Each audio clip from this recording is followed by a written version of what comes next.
Naging emosyonal si Alden Richards sa huling araw ng taping ng Kapuso soap na One True Love. Ikinalulungkot ng aktor ang pagtatapos ng programa, lalo na't napalapit na raw sa puso niya ang mga nakasama niya rito. Ang Star Bites, hatid ni Lars Santiago.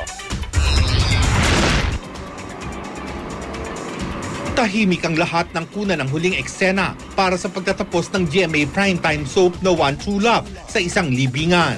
Sa eksena, habang nagdadialog si Alden Richards kasama si Ana Capri, nagsimulang pumatak ang luha ng binata at hindi na niya napigil ang tuloy-tuloy na pag-iyak.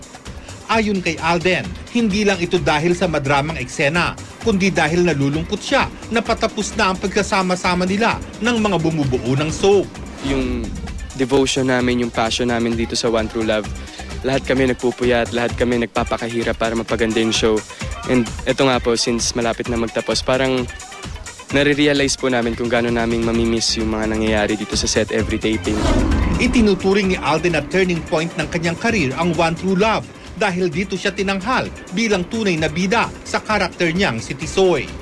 Natutuwa rin siya na naging inspirasyon sa marami ang kanyang karakter na nagsimula sa mababa at nagsikap hanggang sa umangat sa buhay. May nag-tweet po sa akin na isang nurse na sabi niya, pinakita niya sa akin yung picture niya na nag-capping siya as a nurse. Tapos ang nakalagay doon, inspiration ko si Tisoy, kaya ako nakagraduate.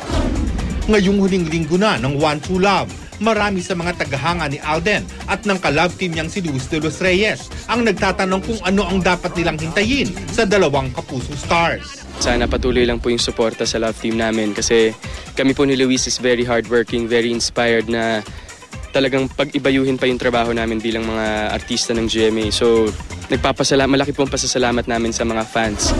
Pagkatapos ng One True Love, ay magiging busy si Alden sa dalawang pelikulang kalahok sa Metro Manila Film Festival. Ang Si Agimat, Si Enting at Ako, at ang So Si Problems. Lars Santiago, GMA News.